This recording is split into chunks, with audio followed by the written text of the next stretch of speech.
madaling araw sa mga basama ko dyan. Fix ko lang yung customer namin ngayon, si Ma'am Dea from Cavite. Hyundai i10 2013 model. Ang kailangan ni Ma'am ay electronic power steering motor ko.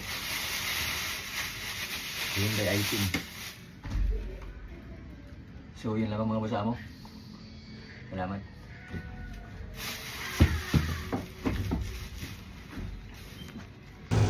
Yan yung tanong yung inquire sa atin.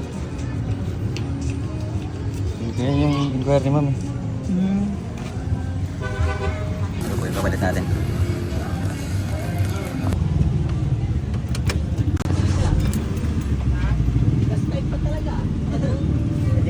Nawala na yung warning, Ma'am. Testing na lang natin. Eh, kawit ko nga to.